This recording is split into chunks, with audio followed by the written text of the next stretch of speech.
انشاءاللہ تقریباً 5 منٹ کے بعد لیکچر شروع ہو جائے گا۔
انشاءاللہ تقریباً 2.5 منٹ کے بعد لیکچر شروع ہو جائے گا۔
بسم اللہ الرحمن الرحیم.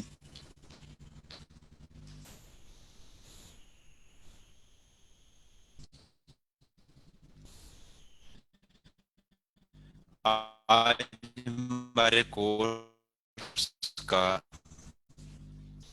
آخری موضوع اور آخری کا وطنی عزیز ملک پاکستان میں قادیانیت کے خلاف آئینی طور پر کون کون سی کوششیں کی گئی ہیں اور ان کے بارے میں پاکستان کا قانون کیا کہتا ہے، اس کے حوالے سے آج تفصیلاً بات چیت کی جائے گی. اور ان قوانین کے پس منظر میں جو اسباب تھے، ان اسباب کے حوالے سے بھی چند باتیں اور مفید باتیں آج کی جائیں گی. اللہ تعالیٰ کا فضل اور کرم ہوا ہے کہ اللہ رب العزت نے ہمیں اس کورس میں شامل ہونے کی توفیق عطا فرمائی ہے اور عقیدہ ختم نبوت کے حوالے سے بہت سی اہم معلومات حاصل کرنے کی توفیق سے نوازا ہے. عقیدہ ختم نبوت یہ اسلام کا مرکز، اسلام کی بنیاد اور اسلام کی شہرت کی مانند ہے. تمام کے تمام عقائد بامنزلہ عمارت کے ہیں اور عقیدہ ختم نبوت ان تمام عقائد کے لیے بامنزلہ بنیاد کے ہے. اور عقیدہ ختم نبوت رحمت کائنات حبیب کبریا محمد مصطفیٰ احمد مجتبیٰ صلی اللہ علیہ وسلم کا وصف امتیاز بھی ہے کہ اللہ رب العزت نے انبیاء میں آپ کو امتیاز دیا. اس کی وجہ آپ کی ختم نبوت ہے کہ حضرت آدم علیہ السلام سے جناب عیسیٰ علیہ السلام تک جتنے انبیاء دنیا میں آئے ان تمام کو اللہ نے نبوت کا منصب دیا. وہ سارے نبی ہیں اور امام الانبیاء صلی اللہ علیہ وسلم نبی بھی ہیں، خاتم النبیین بھی ہیں. اللہ نے آپ کو نبوت بھی عطا کی ہے اور ختم نبوت بھی عطا کی ہے. ختم نبوت کے عقیدے میں اس اعزاز اور مرتبے میں کوئی نبی آپ کا شریک نہیں ہے. اور یہ بڑی خوش نصیبی کی بات ہے، سعادت مندی کی بات ہے کہ اللہ رب العزت کسی کو نبی علیہ السلام کی اس وصف امتیاز یعنی عقیدہ ختم نبوت کے دفاع اور تحفظ کے لیے قبول فرما لیں اور کام کرنے کی سعادت عطا فرما دیں.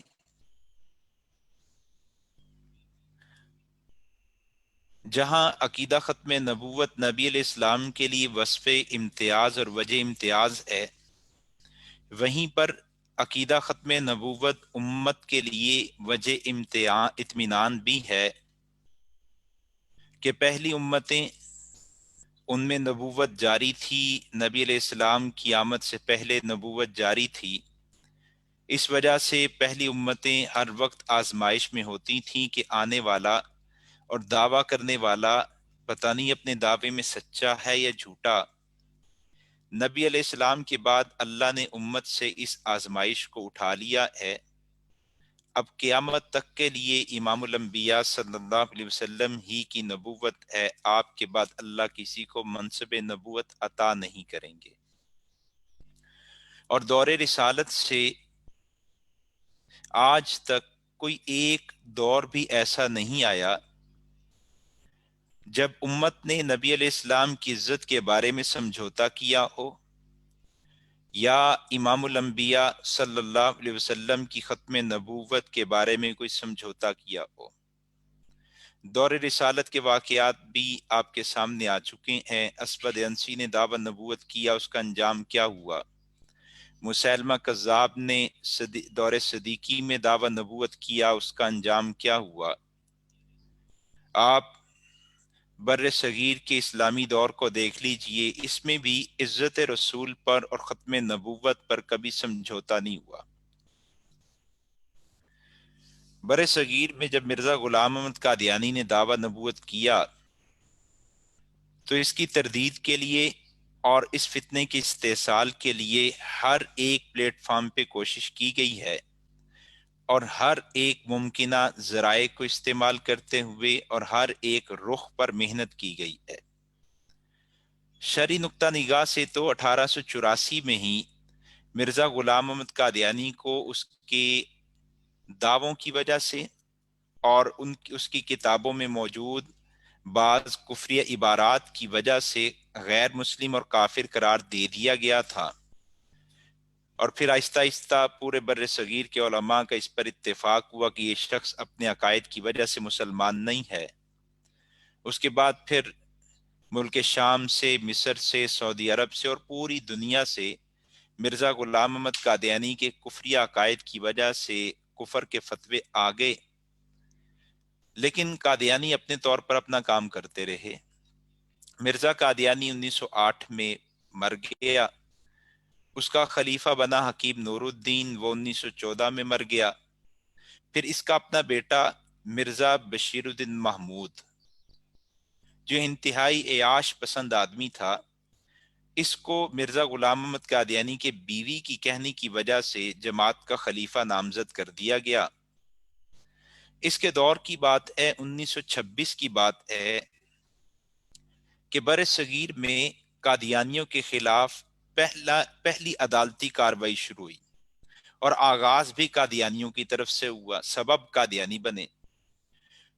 ہوا کچھ اس طرح تھا کہ ایک خاتون تھی عائشہ نامی، اس کا نکاح عبد الرزاق نامی لڑکے کے ساتھ ہوا۔ عبد الرزاق نکاح کے بعد قادیانی ہو گیا۔ جب لڑکی والوں کو، لڑکی کے والد کو پتہ چلا تو انہوں نے رخصتی سے انکار کیا اور کہا کہ تم مرتد ہو چکے ہو، قادیانی ہو چکے ہو، لہٰذا میں اپنی بیٹی تمہیں اب رخصتی نہیں کروں گا۔ قادیانیوں نے عبد الرزاق کو ابھارا اور اسے تیار کیا، وہ عدالت میں پہنچ گیا، دعویٰ دائر کر دیا کہ یہ خاتون میری منقوہ ہے، اسے واپس نکاح میں لایا، اسے میرے ساتھ رخصت کیا جائے۔ عدالت میں کچھ بات ہوئی اور عدالت نے قادیانیوں کے حق میں فیصلہ دے دیا۔ پھر دوسری عدالت میں بات ہوئی، اس کے بعد تیسری عدالت میں جب یہ بات چلی ہے، مقدمہ پیش ہوا ہے، تو بہاولپور کے مقتدر علماء، مقتدر شخصیات جمع ہوئیں، اور ان سب نے کہا کہ اب گفتگو کے لیے، قادیانیوں کے کفر کو ثابت کرنے کے لیے، ان کے زندگی اور ارتداد کو ثابت کرنے کے لیے کسی ماہر بڑے عالم دین کو بلائیں جو علوم عقلیہ و نقلیہ پر مہارت بھی رکھتا ہو اور ساتھ فتنہ مرزائیت کو بھی جانتا ہو۔ اس کے لیے دعوت دی گئی امام الحسن حضرت علامہ انور شاہ کاشمیری رحمۃ اللہ علیہ کو۔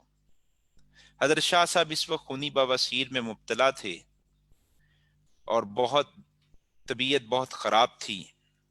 آپ کے پاس یہ رکہ پہنچا، آپ نے رکے کو پڑھا، پھر اسے مٹھی میں بند کیا، سر جھکا لیا، کچھ دیر سوچتے رہے، اور اس کے بعد اعلان کیا، اپنے مریدین، متعلقین، شاگردوں کو کہا کہ ہمارا سامان سفر باندھو، ہم بہاولپور جائیں گے۔ خادموں نے عرض کیا، حضرت آپ خونی بواسیر میں مبتلا ہیں، معذور ہیں، طبیبوں نے آپ کو سفر سے منع کیا اور سختی سے منع کیا ہے، آپ آرام کریں، آئندہ آپ کا حج کا سفر ہے، اگر آرام نہ کیا تو سفر حج بھی خراب ہو سکتا ہے، اور جان کو بھی خطرہ ہے، اگر آپ چلے گے جان کو خطرہ ہے۔ حضرت شاہ صاحب نے فرمایا کہ ہاں، میں نے یہ ساری باتیں سوچی تھیں۔ میں نے اپنے آپ سے پوچھا، انور شاہ، تیرے دامن میں نبی علیہ السلام کے علاوہ کچھ ہے؟ تو میرے من نے جواب دیا کہ حضور کی نسبت کے علاوہ کچھ نہیں ہے۔ پھر میں نے اپنے آپ سے سوال کیا کہ اگر تم چلے گے حج پر، اپنی صحت کو ترجیح دی، آرام کیا، حج کا موقع مل گیا، چلے گئے، وہاں نبی علیہ السلام نے اگر پوچھ لیا، انور شاہ یہاں کیا لینے آئے ہو؟ بر صغیر بہاولپور میں میری ختم نبوت کا مسئلہ تھا، تم یہاں کیا لینے آئے ہو؟ میں جواب کیا دوں گا؟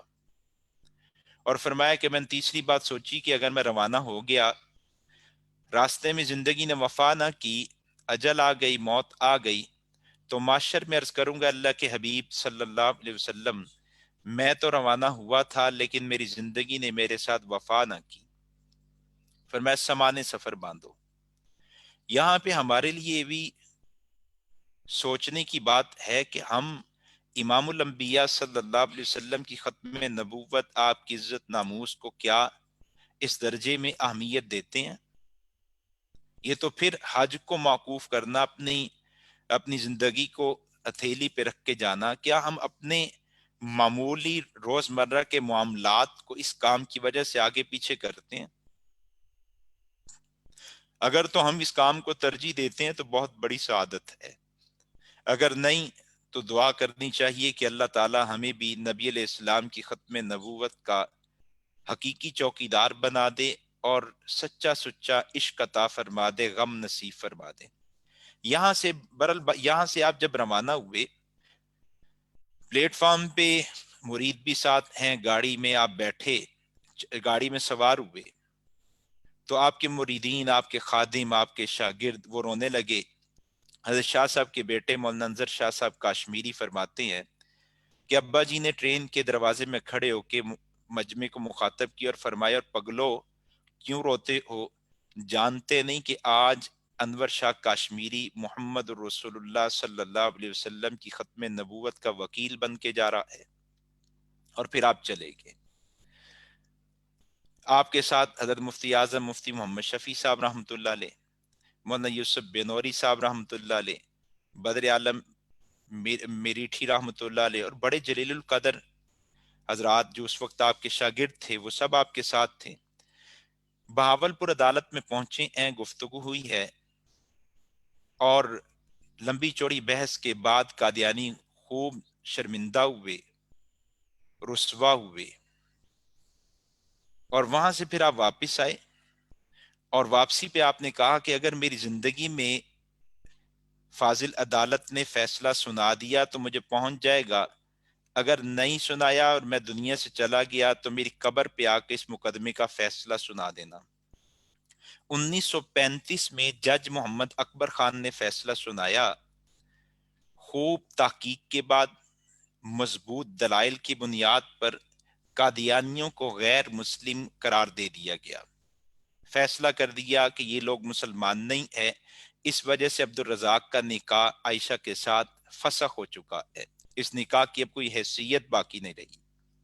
جج محمد اکبر خان اس کو بہاولپور کے جو نواب تھے ان نے بلایا اور کہا، اکبر خان دیکھو، ہم جانتے ہیں اور تم بھی جانتے ہو کہ ہم انگریز کی طرف سے دی گئی نوابی پہ چل رہے ہیں، لیکن اس معاملے میں تم آزاد ہو، آزادی کے ساتھ فیصلہ کرنا، جتنا پریشر ہے وہ مجھ پہ ہے، تم نے آزادی سے فیصلہ کرنا ہے، دیکھنا مجھے معاشر میں رسول پاک صلی اللہ علیہ وسلم کے سامنے شرمندہ نہ کرنا۔ اکبر خان نے بہت مضبوط فیصلہ دیا۔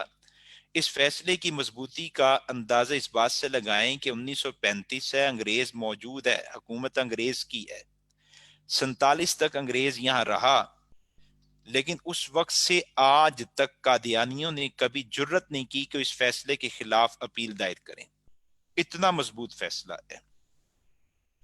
اور ایک اور بات جو میرے ذہن میں آئی، ایک بزرگ تھے حضرت غلام محمد رحمۃ اللہ علیہ، خلیفہ غلام محمد، 90 سال سے زائد عمر تھی، اور جسم سے جو ہے وہ گویا صرف ہڈیوں کا ڈھانچہ رہ گئی ہیں، اتنے کمزور ہیں، بستر پر چارپائی پہ رہتے ہیں۔ آپ کو پتہ چلا کہ بہاولپور میں علامہ انور شاہ کاشمیری ختم نبوت کا نمائندہ وکیل بن کے آیا ہے، تو آپ نے مجھے مریدوں کو کہا کہ مجھے بھی بہاولپور لے چلو۔ مریدوں نے کہا حضرت آپ کیسے جا سکتے ہیں، آپ اپنی صحت دیکھیں، فرمایا چارپائی پہ ڈالو، مال گاڑی میں مجھے رکھو، چارپائی کو رکھو اور مجھے بہاولپور لے چلو۔ یہ 90 سال سے زائد عمر کے بزرگ جن کے ہزاروں لاکھوں میں مرید ہیں، وہ اسی حالت میں بہاولپور عدالت پہنچے ہیں، عدالت کے اندر کمرہ عدالت میں علامہ انور شاہ کاشمیری دلائل دیتے ہیں، اور حضرت خلیفہ غلام محمد رحمۃ اللہ علیہ باہر وہ اپنی چارپائی پہ لیٹے لیٹے اللہ کے حضور امام الانبیاء صلی اللہ علیہ وسلم کی ختم نبوت کی فتح کے لیے دعائیں کرتے ہیں۔ یہ تفصیلی کارگزاری کیا ہوا تھا، کیسے ہوا تھا، یہ جو خاتون تھی عائشہ، ان کے بیٹے پروفیسر یحییٰ جلال پوری جو حیات ہیں، شبان ختم نبوت نے، شبان میڈیا نے ان کی پوری ایک ڈاکومنٹری تیار کی ہے جو آپ کو ہمارے یوٹیوب چینل سے مل سکتی ہے، آپ اسے سنیں۔ بڑی ایمان افروز ہے، سننے سے تعلق رکھتی ہے اور پھیلانے سے تعلق رکھتی ہے۔ ضرور سننا چاہیے اور اس کو ضرور پھیلانا چاہیے کہ وہ نام بھی عائشہ تھا اور اس کا کردار بھی عائشہ والا تھا، کہ اس نے کیسے امام الانبیاء صلی اللہ علیہ وسلم کی عزت حرمت ختم نبوت کے ساتھ اور اس کے والد نے اس عقیدے کے ساتھ وفا کی ہے، اور کتنی بڑی بڑی آفروں کو ٹھکرایا ہے، اور کن حالات میں انہوں نے اس اپنے ایمان کو، اپنی عزت کی حفاظت کی ہے۔ تو یہ پہلا مقدمہ بہاولپور کی عدالت میں ہوا، اور قادیانیوں کو یہاں شرمندگی ہوئی، ناکامی ہوئی، اور قادیانی دوبارہ عدالت کا رخ نہیں کر سکے۔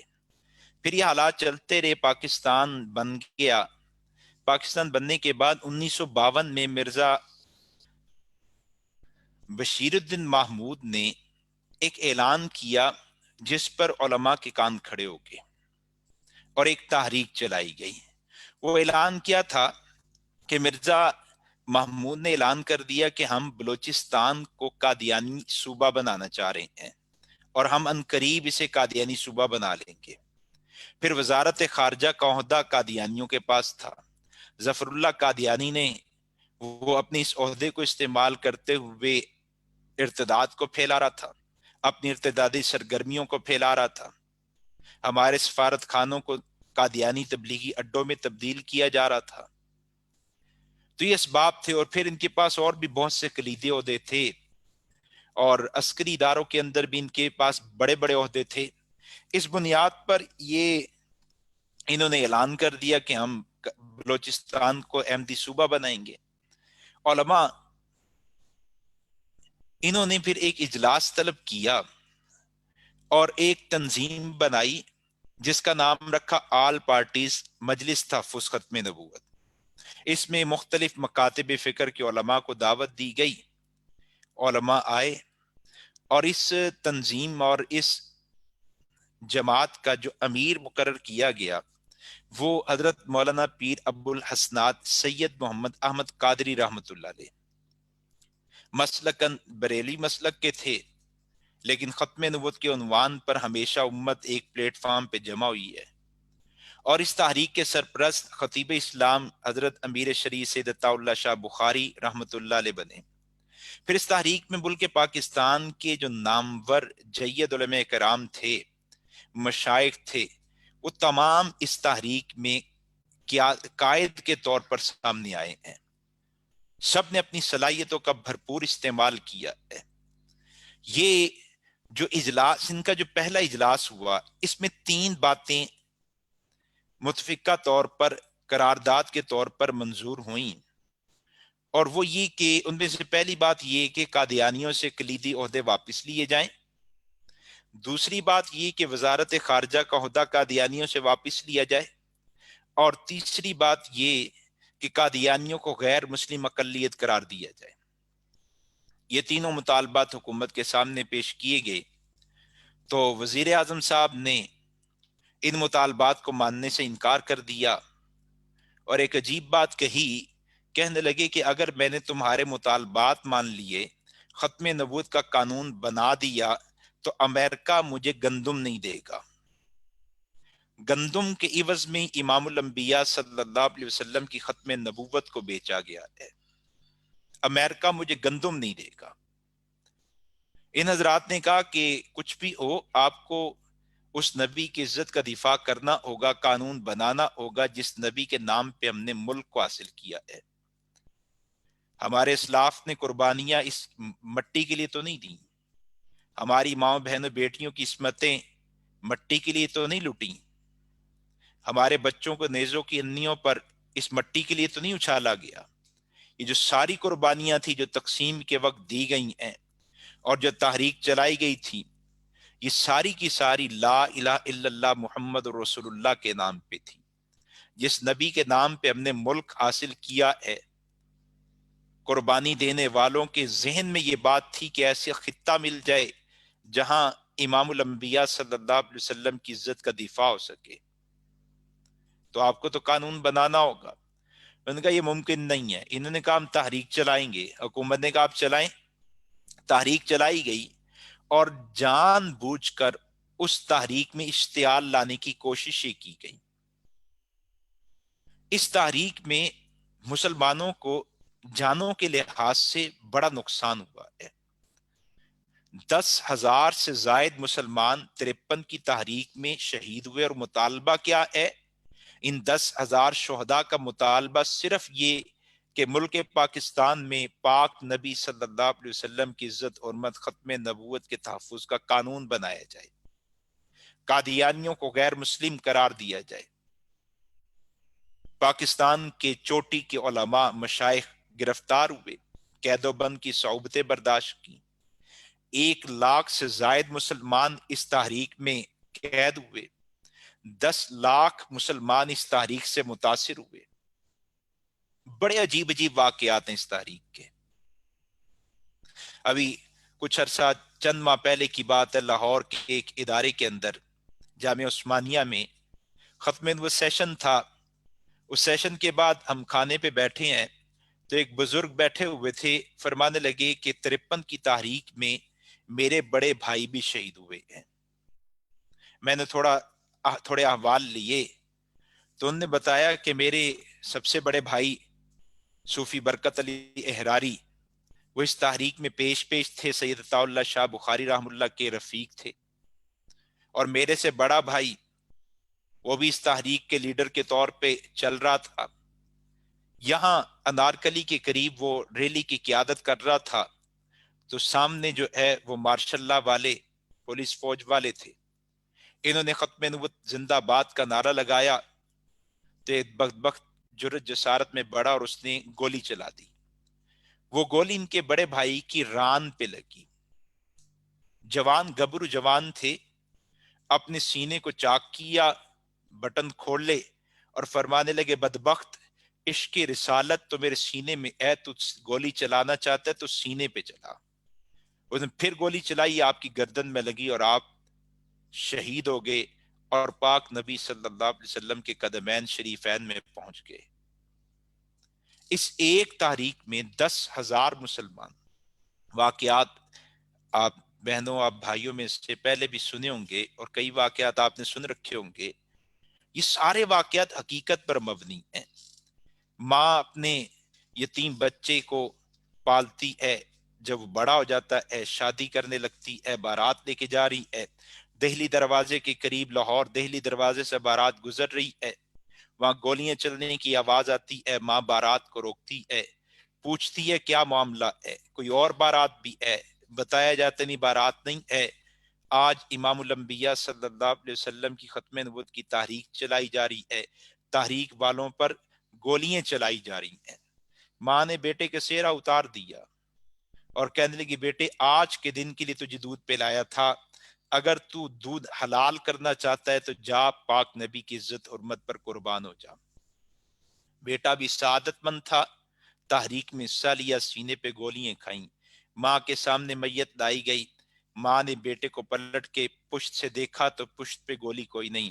فرمانے لگی بیٹے تجھ سے امید یہی تھی، جب پاک نبی کے نام پر گولی چلے گی تو سینے پہ کھائے گا، پشت پہ نہیں کھائے گا. بہرحال یہ تحریک ہے. اس تحریک میں علماء کی قید و بند کی صعوبتیں ہیں. تفصیلاً اگر صرف اسی تحریک کو بیان کیا جائے تو یہ کچھ نہیں کوئی 4-5 گھنٹے کا موضوع ہے. اس میں کیا کیسے کیسے ایمان افروز واقعات. عورتوں نے اپنے جوان بیٹوں کو قربان کیا، بیویوں نے اپنے شوہروں کو روانہ کیا، بوڑھوں نے اپنے بچوں کو روانہ کیا. ان بزرگوں پر جو اپنے وقت کے امام تھے، ولایت کے آسمان کے آفتاب تھے، ان کو کیسی کیسی تکالیف اٹھانی پڑی، کس نام پہ؟ امام الانبیاء صلی اللہ علیہ وسلم کی ختم نبوت۔ ظاہراً اس تحریک کو کہا گیا یہ ناکام ہو گئی، لیکن حقیقت ناکام نہیں ہوئی۔ اس کے بہت سے نتائج آئے۔ ایک نتیجہ تو یہ کہ پورے پاکستان یعنی اسلامیہ نے پاکستان پر قادیانیت بے نقاب ہو گئی، ان کا کفر کھل کے سامنے آ گیا، عوام کے سامنے آ گیا۔ دوسرا، اہل ایمان کا ایمان بڑھ گیا، عشق بڑھ گیا۔ اور خدا کی قسم آپ کسی دور میں دیکھ لیں، جب یہ گستاخان پیغمبر، باغیان مصطفیٰ، ختم نبوت کے غدار جب بھی کوئی سازش کریں گے، اللہ اہل ایمان کے ایمانوں کو بڑھا دیں گے، عشق مصطفیٰ کی چنگاری آگ بن جائے گی اور قادیانیت کا کفر اور بے نقاب ہو جائے گا۔ حضرت مولانا یوسف لدھیانوی شہید رحم اللہ فرمایا کرتے تھے، قادیانیوں کے حق میں کوئی ایسی ذلت دکھی ہے کہ یہ وقتاً فوقتاً اس ذلتوں کو مزید بڑھانے کے لیے کوئی نہ کوئی سازش چلاتے رہتے ہیں، نتیجے میں پھر انہیں اور ذلتیں ملتی ہیں۔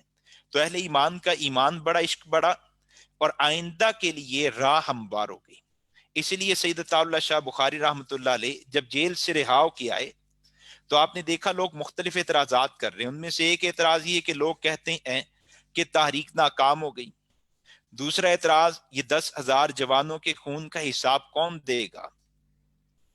شاہ صاحب نے لاہور دہلی دروازے جلسہ کیا، فرمایا کہ پگلو تم کہتے 10,000، ان نوجوانوں کے خون کا حساب عطا اللہ شاہ بخاری تو امام الانبیاء صلی اللہ علیہ وسلم کے دور سے قیامت تک جتنے لوگ حضور کی ناموس حرمت پہ قربان ہوں گے ہو چکے، ان تمام کے خون کا حساب دینے کے لیے تیار ہے۔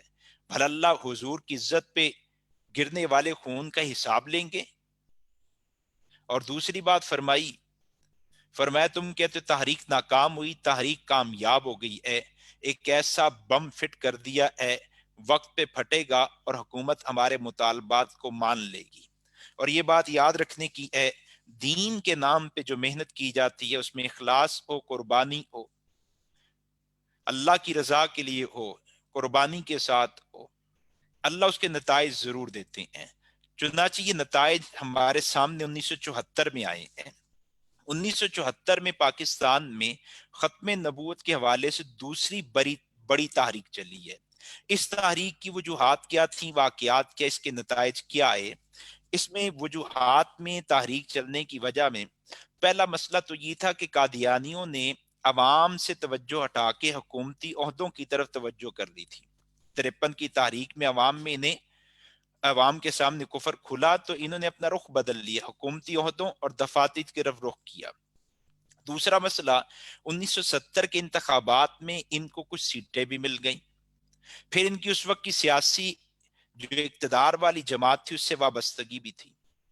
ان وجوہات کی وجہ سے پھر یہ آپے سے باہر ہوئے، اور نشتر میڈیکل کالج کے طلبہ جو سیر کے لیے جا رہے تھے، ربوہ اسٹیشن پہ ان کی ٹرین رکی ہے، مرزا قادیانیوں نے ان میں لٹریچر تقسیم کیا اور اپنے مذہب کی کفریہ مذہب کی انہیں دعوت دی۔ نوجوانوں نے ختم زندہ باد کے نعرے لگائے، معاملہ رفع دفع ہوا، ٹرین چلی گئی۔ لیکن قادیانی چونکہ وہ کچھ اور ہی سوچے بیٹھے تھے، کسی اور ہی نشے میں تھے۔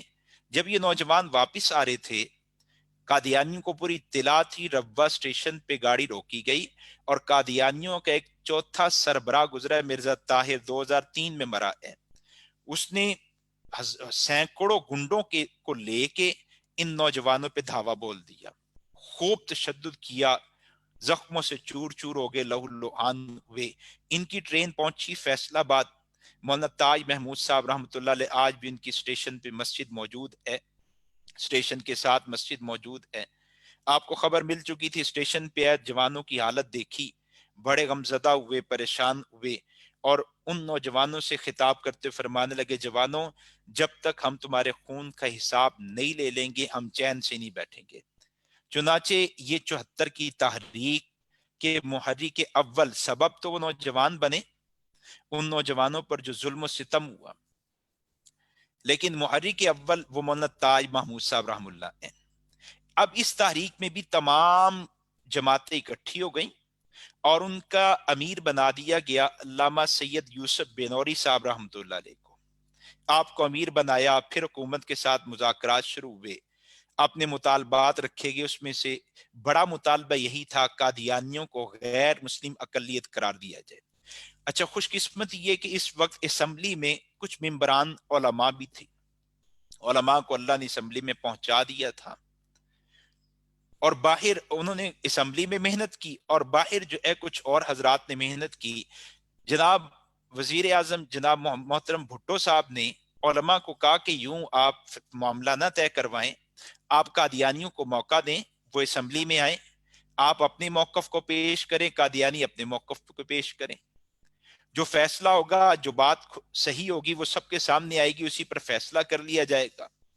چنانچہ علماء نے شرح صدر کے ساتھ اس تجویز کو قبول کیا، بالکل آپ بلائیں، ہم اسمبلی کے ممبران کے سامنے ان کا کفر واضح کر دیں گے۔ اور قادیانیوں نے بھی اس دعوت کو قبول کر لیا، ٹھیک ہے، وہ سمجھے کہ ہم تعویلوں کے ذریعے سے، ہیرا پھیری کے ذریعے سے اپنے کفر پہ پردہ ڈال لیں گے کہ اس ممبران اسمبلی کون سا قرآن و سنت سے زیادہ واقف ہوتے ہیں، ہم تعویلیں کر لیں گے، بات ہیرا پھیری میں گھما دیں گے۔ چنانچہ ادھر سے قادیانیوں نے اپنا موقف تیار کیا تحریراً، اور ادھر سے ملت اسلامیہ کا موقف تیار کیا گیا۔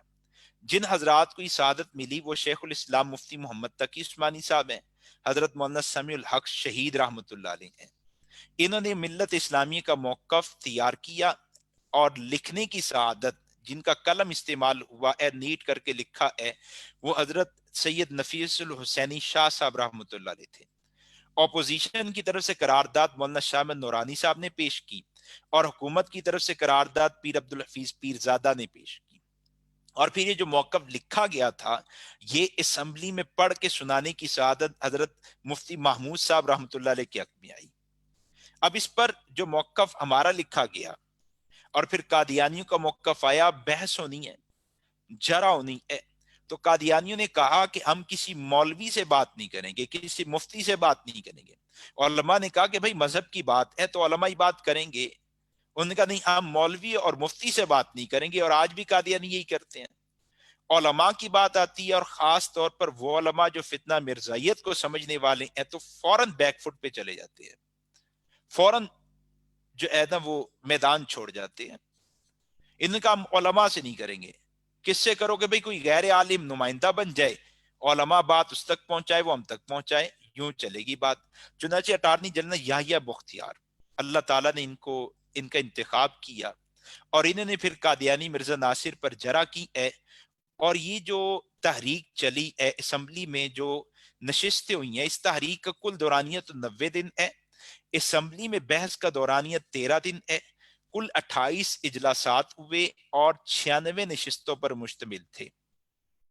13 دن بحث ہوئی، 14ویں دن جا کے اٹارنی جنرل صاحب نے، یحییٰ بختیار صاحب نے ساری بحث کو سمیٹا، خلاصہ پیش کیا، اور یوں جب انہوں نے خلاصہ پیش کیا تو تمام ممبران جن کے سامنے پہلے ہی قادیانیت کی حقیقت آ چکی تھی، ان پر مزید قادیانیت کا کفر کھل گیا۔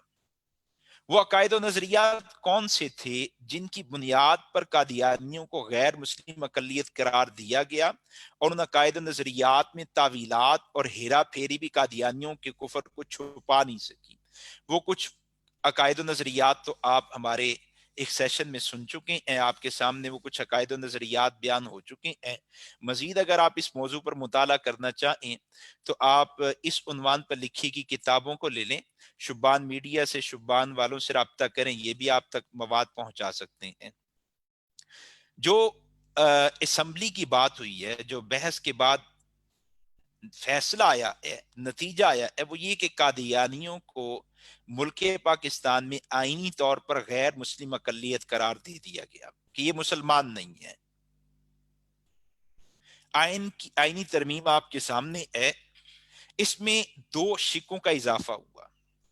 ایک شک الف اے یہ تو تھی کہ مسلمان وہ ہے جو اللہ رب العزت کی وحدت توحید پر غیر مشروط ایمان رکھے، اور ساتھ نبی علیہ السلام کی نبوت اور ختم نبوت پر ایمان رکھتا ہو۔ یعنی ملک پاکستان میں مسلمان کی تعریف میں یہ بات بھی داخل ہے، مسلمان کی آئینی تعریف میں یہ بات بھی داخل ہے کہ وہ شخص جہاں اللہ رب العزت کی وحدانیت کا اقرار کرتا ہو، جہاں نبی علیہ السلام کی نبوت کا اقرار کرتا ہو، وہیں پر وہ امام الانبیاء صلی اللہ علیہ وسلم کی خاتمیت، آپ کی ختم نبوت کا بھی غیر مشروط وہ اقرار کرتا ہو، اس پر ایمان رکھتا ہو۔ اور دوسری چیز مسلمان ہونے کے لیے جو ضروری وہ یہ تھی کہ جو آدمی حضور کو نبی نہ مانے یا خاتم النبیین نہ مانے، حضور کو نبی نہیں مانتا تب بھی مسلمان نہیں، اور حضور کو خاتم النبیین نہیں مانتا تب بھی مسلمان نہیں۔ جیسے عیسائی یہودی وہ حضور کی نبوت کو ہی نہیں مانتے، کہا یہ مسلمان نہیں ہے، اور قادیانی جو کہ ظاہری زبان سے کہتے ہیں کہ ہم حضور کی نبوت کو مانتے ہیں، الفاظ کے درجے میں کہتے ہیں ہم حضور کی نبوت کو مانتے ہیں، لیکن ختم نبوت کو نہیں مانتے، تو یہ بھی غیر مسلم۔ تو یہ آئینی ترمیم ہوئی کہ ختم نبوت، مسلمان وہ جو نبی علیہ السلام کی ختم نبوت پر غیر مشروط ایمان رکھتا ہو، اور کافر جو حضور علیہ السلام کی ختم نبوت کو، آپ کی نبوت، آپ کی وحدانیت کو نہ مانتا ہو۔ ختم نبوت کے مسئلے کو آئین کا حصہ بنا دیا گیا۔ یہ میں نے کچھ تفصیلات آپ کے سامنے رکھی ہیں کہ یہ کوئی آنن فانن مسئلہ نہیں ہوا۔ مرزا غلام احمد قادیانی کو تو 1884 ہی میں کافر قرار دے دیا گیا تھا۔ 1884 سے 1974 تک کے 90 سال ہیں۔ مختلف وقتوں کے اندر تحریکیں چلتی رہی ہیں، مقدمہ بہاولپور بھی آپ کے سامنے ہے، درمیان میں بھی چھوٹے موٹے مقدمات ہوتے رہے ہیں۔ پھر 74 میں بھی جب قادیانیوں کو کافر قرار دیا گیا تو ان کو پورا موقع دیا گیا ہے، آنن فانن نہیں کہ ایک ہی نشست کے اندر فیصلہ کر دیا گیا ہو، پورا موقع دیا گیا، بلائے گئے، اور پھر نتیجہ آپ کے سامنے، ان کو غیر مسلم اقلیت قرار دیا گیا۔ اچھا، قادیانی اب اس فیصلے کو غیر مؤثر بنانے کے لیے اور اس آئینی ترمیم کو ختم کروانے کے لیے مختلف ہیلے ہتھکنڈے استعمال کر رہے ہیں اور مختلف سوالات پھیلا رہے ہیں، اور انہی سوالات کو بعض نام نہاد مسلمان پھیلانے میں لگے ہوئے ہیں۔ ہمارے پرنٹ میڈیا، ہمارا الیکٹرانک میڈیا، اس پہ بھی بعض لوگ ہیں جو اس طرح کے ان کے قادیانی کے سوالات عوام میں لانے کی کوشش کر رہے ہیں، عوام کے ذہنوں میں ڈالنے کی کوشش کر رہے ہیں۔ ان میں سے پہلا اعتراض کیا ہے کہ ریاست کے پاس کسی کو مسلم اور غیر مسلم قرار دینے کا حق ہے ہی نہیں۔ جاوید احمد غامدی صاحب بھی یہی کہہ رہے ہیں۔ اب وہ ایک پروگرام کچھ عرصہ پہلے آپ نے سنا تھا حمزہ عباسی کا، اس نے بھی یہی کہا، بحث چھیڑ دی کہ ریاست کے پاس کسی کو مسلم اور غیر مسلم قرار دینے کا حق ہے ہی نہیں۔ میں قادیانیوں سے اور ان کے نمائندوں سے اور ان کے وکلاء سے پہلی بات تو یہ کرتا ہوں کہ جناب، اگر ریاست کے پاس اختیار نہیں تھا تو قادیانیوں نے ریاست کی دعوت کو قبول کیوں کیا؟ اگر ریاست اس وقت ان کو مسلمان قرار دے دیتی تو کیا ان کا یہ اعتراض اب ہوتا؟ اگر اختیار تھا ہی نہیں تو قادیانی نے کیوں کہا کہ ویلکم، ہمیں بلائیں، آپ ہمارے موقف کو بھی سنیں، سن کر فیصلہ کریں۔ دوسری بات کہ یہ اعتراض کہ ریاست کے پاس حق نہیں ہے، یہ اعتراض کرنے والا یا تو آئین پاکستان کی مبادیات کو نہیں جانتا اور تاریخ اسلام سے بھی ناواقف ہے، یا پھر وہ جان بوجھ کر فکری طور پر بددیانتی کا مرتکب ہے۔ اس اعتراض سے پہلے ہمیں یہ بات دیکھنی ہے کہ ہم نے بطور شہری اس ریاست کو کن کن چیزوں کا پابند بنایا ہے اور کون کون سے فرائض ہیں جو ہم نے اس ریاست کے ذمے رکھے ہیں۔ آپ دستور پاکستان کے دیباچے کو دیکھیں تو اس میں وضاحت کے ساتھ لکھا ہوا ہے کہ ہم پاکستانی شہری تمام کائنات پر اللہ کی حاکمیت کو تسلیم کرتے ہوئے ایک ایسا نظام وضع کرنا چاہتے ہیں جس میں مسلمان انفرادی اور اجتماعی زندگیاں قرآن و سنت کے مطابق گزار سکے۔ ہم نے تو ریاست کو پابند کیا ہے کہ ہمیں ایسا نظام دیں جس نظام کے تحت ہم اپنی انفرادی اور اجتماعی زندگیاں قرآن و سنت کے مطابق گزار سکیں۔ آپ آئین پاکستان کے آرٹیکل 2 کو دیکھیں تو اس میں بھی لکھا ہے ریاست کا مذہب اسلام ہوگا۔ اب جب یہ طے کر دیا ریاست کا مذہب اسلام ہوگا تو یہ بات بھی ضروری ہوگی کہ پھر اس بات کی وضاحت ہو کہ مسلمان کون ہے اور کافر کون ہے۔ اسی طرح آپ دستور کے باب 2 کو دیکھیں، اس میں پالیسی کے اصول وضع کرتے ہوئے آرٹیکل 31 میں ریاست کو پابند کیا گیا ہے کہ وہ ایسے تمام اقدامات کرے جس سے مسلمان اس قابل ہو سکیں کہ وہ اپنی زندگی اسلام کی بنیادی اصولوں کے مطابق گزار سکیں۔ اسی طرح آپ آرٹیکل 41 کو دیکھیں، یہ آپ ریاست کے آرٹیکل جتنے مبادیات اس کے دستور کو دیکھیں گے، آپ کے سامنے ساری بات آ جائے گی کہ ملک کا مذہب وہ اسلام ہوگا۔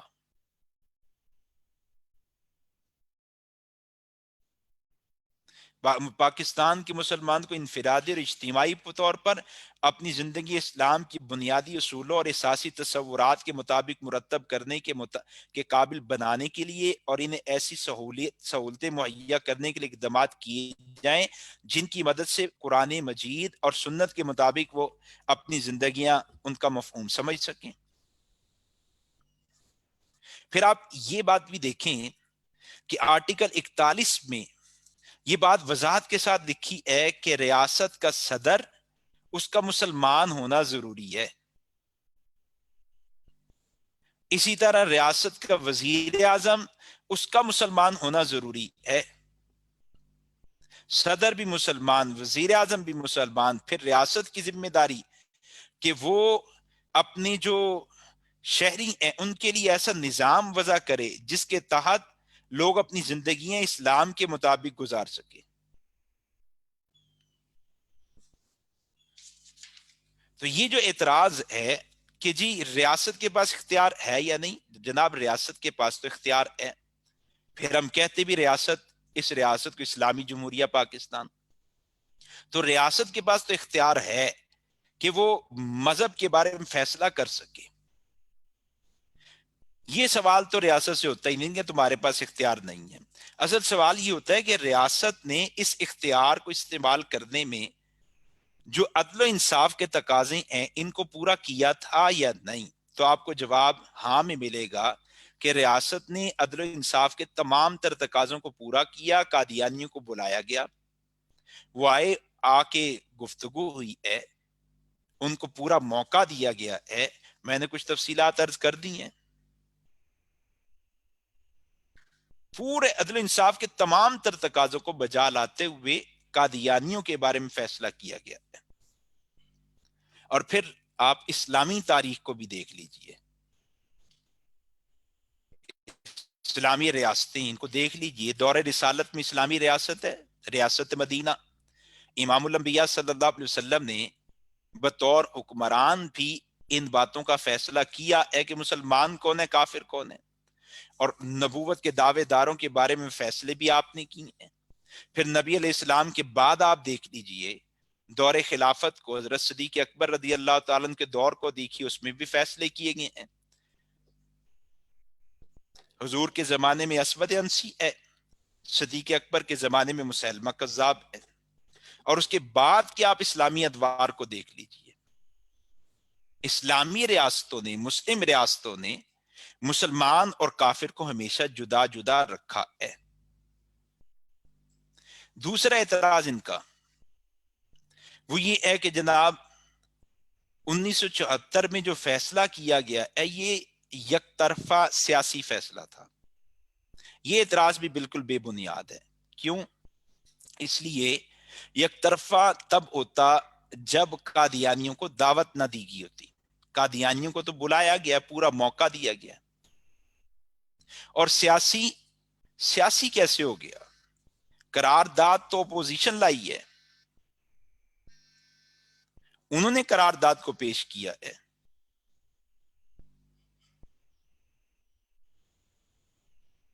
پھر ان کا اعتراض اس فیصلے پر یہ ہے کہ جناب اسمبلی کے ممبران یہ بے دین قسم کے لوگ تھے، بد کردار لوگ تھے، ان کے فیصلے کی حیثیت کیا؟ تو میں قادیانیوں سے پوچھتا ہوں اگر وہ ایسے ہی تھے تو تم آئے کیوں تھے؟ تم نے کیوں دعوت قبول کی کہ ہمیں بلاؤ اسمبلی میں، ہمارے موقف کو سنو؟ اور دوسرا، چلو اگر اسمبلی کے ارکان ایسے، تو تمہیں جب علماء نے، مفتیوں نے 1884 سے کافر ڈکلیئر کیا کہ تم اپنے عقائد کی وجہ سے مسلمان نہیں، تو کیا تم نے ان کے فیصلوں کو مان لیا؟ قرآن و سنت سمجھنے والے، تم نے ان کے فیصلوں کو مانا ہے؟ اور قادیانیت کا کفر سمجھنا کوئی راکٹ سائنس نہیں ہے. ان کے تو ایسے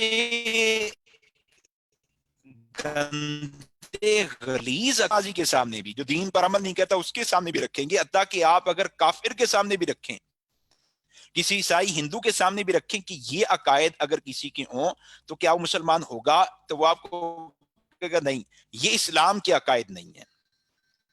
ایسا عقائد رکھنے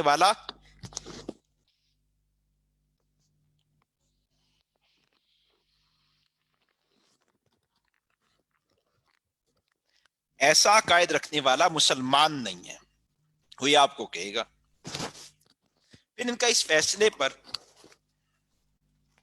یہ اعتراض بھی تھا کہ اگر یہ کاروائی شائع ہو گئی تو آدھا پاکستان قادیانی ہو جائے گا. ایک قادیانی نے مجھے کہا، پرانی بات ہے، اگر کاروائی شائع ہو جائے تو آدھا پاکستان قادیانی ہو جائے. میں نے کہا کاروائی تو بعد کی بات ہے، جن کے سامنے ساری کاروائی ہوئی ممبران اسمبلی، کیا ان میں سے کوئی قادیانی ہوا؟ جن کے سامنے ساری بات ہوئی ہے ان میں سے کوئی قادیانی ہوا؟ اور اب قادیانی کے پول اور پروپیگنڈا کھل بھی گیا، مزید کھل گیا کہ حکومت نے وہ ساری کاروائی شائع کر دی ہے.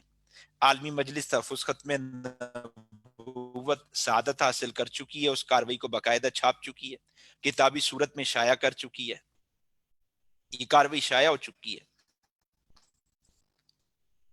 ان کے اور بھی اعتراضات ہیں، لیکن سارے اعتراضات سے تھک کار کے جوابات ملنے کے بعد یہ کہہ دیتے ہیں کہ اچھا ٹھیک ہے، تم سرکاری مسلمان ہو اور ہم سرکاری کافر ہیں. ہم اس کے جواب میں کہتے ہیں الحمدللہ ہم سرکاری مسلمان ہیں، بھی مانا کہ ہمیں سرکار صلی اللہ علیہ وسلم کے قانون اور اصول ان کے دین نے بھی مسلمان کا ہے اور سرکار پاکستان نے بھی مسلمان کا ہے. تم سرکاری کافر ہو کیونکہ تمہیں اسلام کے اصول بھی کافر کہتے ہیں اور سرکار پاکستان بھی کافر کہتا ہے، تم دونوں کی نگاہ میں کافر ہو. تو یہ 74 کی تاریخ تھی. اس کا میں نے ایک تو اسباب مسلمانوں پہ ظلم و ستم کیا کہ نتیجے میں تحریک چلی ہے. تحریک کا رخ اور تھا اور قادیانیوں کو اسمبلی میں دعوت دی گئی، وہ آئے اور اس پر ان کا بھی موقف پیش ہوا، اہل اسلام کا موقف بھی پیش ہوا. اہل اسلام کا دعویٰ وہ کافر ہیں، ان کا دعویٰ تھا مسلمان ہیں. کھل کر بحث ہوئی ہے، کھل کر جرا ہوئی ہے. قادیانی اپنے کفر کو اسلام ثابت نہیں کر سکے، شرمندہ ہوئے. اور پھر 7 ستمبر 1974 کو قومی اسمبلی نے فیصلہ دے دیا کہ یہ لوگ اپنے عقائد کی وجہ سے مسلمان نہیں ہیں. اس کے بعد جو ان کا پروپیگنڈا، سوالات، اعتراضات کچھ میں نے وہ آپ کے سامنے رکھ دیے، جن میں سے پہلا یہ تھا کہ ریاست کسی کو کافر نہیں کہہ سکتی. تو میں نے عرض کیا کہ ریاست کی تو ذمہ داری ہے، اسلامی ریاست کو تو ذمہ داری ہے کہ وہ اسلام اور کفر کی پہچان الگ الگ کرے، دونوں کو الگ الگ رکھے. اور پھر ریاست اسلامی جمہوریہ پاکستان، اس کے تو بہت سے ریاستی امور وابستہ ہی اسلام اور کفر کے ساتھ ہیں، مسلم اور کافر ہونے کی تقسیم کے ساتھ ہیں. پھر کچھ اور اعتراضات بھی آپ کے سامنے آئے. یہ پاکستان میں قادیانیوں کے خلاف دوسری تحریک چلائی گئی، اس پر بھی بڑی جدوجہد ہوئی، شہادتیں ہوئیں. اس کے بعد ایک تیسری تحریک چلائی گئی ہے، وہ تحریک 1984 میں چلائی گئی ہے. اس تحریک کے بھی کچھ اسباب تھے، پھر کچھ واقعات ہیں، کچھ نتائج ہیں. اسباب میں ایک تو یہ تھا کہ قادیانیوں کو اگرچہ غیر مسلم اقلیت، غیر مسلم قرار دے دیا گیا، یہ مسلمان نہیں ہے، لیکن قادیانیوں نے بدماشی کرتے ہوئے حکومت کے اس فیصلے کا انکار کیا اور کہا کہ اتفاق رائے سے بھی جو فیصلہ ہوا ہم اس کو بھی نہیں مانتے.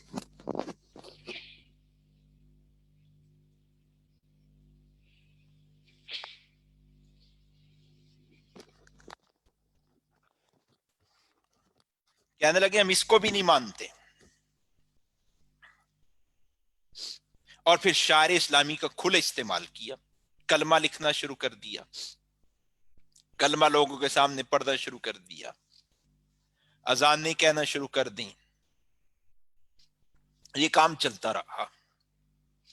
اچھا 10 سال تک ان کے خلاف کچھ نہیں ہوا.